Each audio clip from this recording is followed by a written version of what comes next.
Mysterious unsolved cases. In late October 2015, seasoned British journalist Jackie Sutton arrived at a Turkish airport to catch her connecting flight to Iraq, where she'd been working with the free speech organization IWPR. Hours later, she was found dead in an airport restroom. Reportedly, Jackie Sutton had committed suicide, hanging herself using one of her own shoelaces. Now here's where things get even stranger. Earlier reports by the Turkish media stated that Jackie Sutton had become very upset after missing her flight to Iraq because she couldn't afford to purchase a new ticket. However, later reports revealed that Sutton could have easily paid for it. She was found carrying over 2,000 euros and 2 credit cards. Even more suspicious, another security camera clip taken shortly before Jackie Sutton's death shows her carrying what appears to be a bag containing just at the duty-free shop in the airport. Critics have argued that it seems highly unlikely that Jackie Sutton would suddenly decide to do a bit of shopping shortly before committing suicide. So is Jackie Sutton's death a suicide or more sinister? Let me know what you think in the comments below. Lars Mattank. Lars Mattank was a young German man who went on a holiday trip with friends to Varna, Bulgaria. While there, Mattank was involved in a fight with some other tourists and suffered a ruptured eardrum.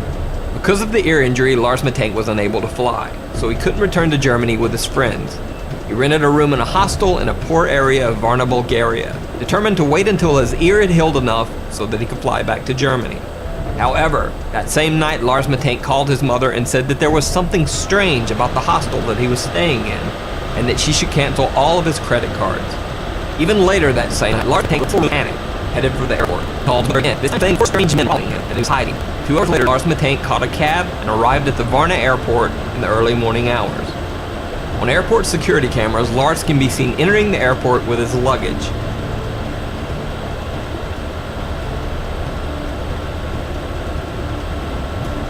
But minutes later, he is seen running from the airport in a panic, leaving his luggage behind. Eyewitnesses say that Lars Mattank ran to a barbed wire fence that surrounds the airport, climbed over the fence, and then disappeared into some nearby woods. To this day, Lars Mattank was never found. His family had been looking at the website page. Brian Schaefer.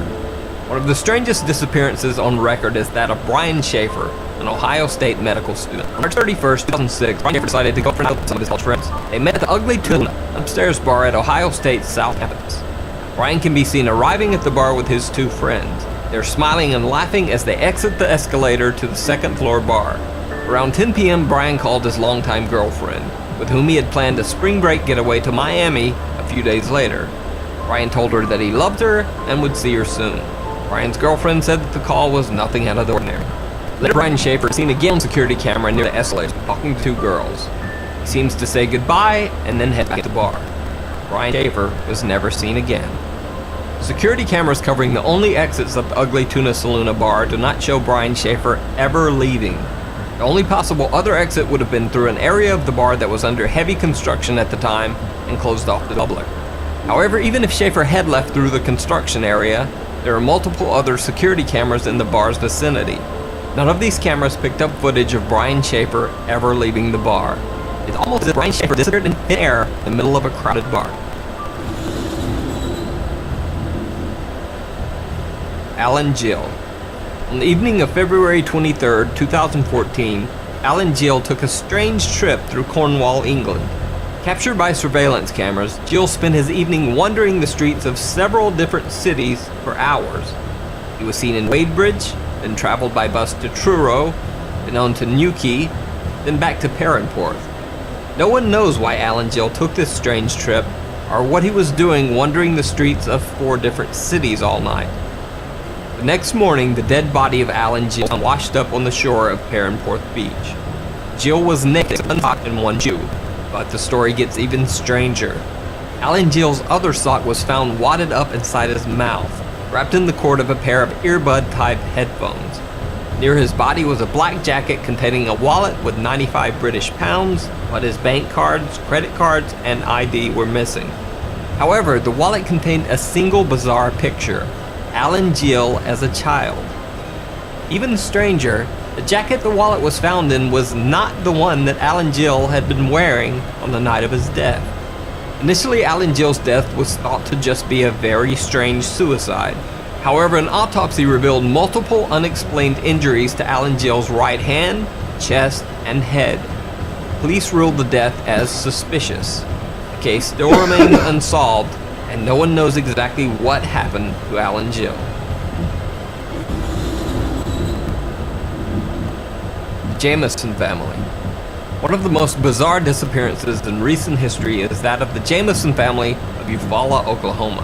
Pastor Gary Brandon claims that the Jamisons told him that their home was haunted by angry spirits. The Jamisons said that they had made contact with the spirits of a dead family in their house, and that their 6-year-old daughter Madison often talked to the ghost family's child.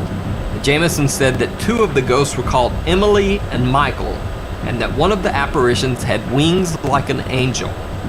Allegedly fearing for the safety of his family, Bobby Jamison had asked Pastor Brandon if there were quote-unquote special bullets that he could use to fight off the intruding spirits.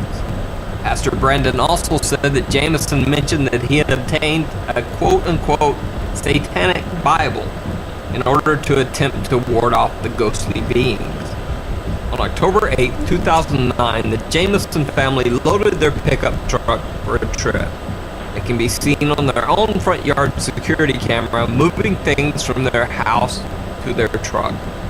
Bizarrely, the family seems to be in some sort of dazed or trance-like state, making dozens of trips back and forth from the house to the truck, but never talking to each other once. After loading the truck, the Jamisons pulled out of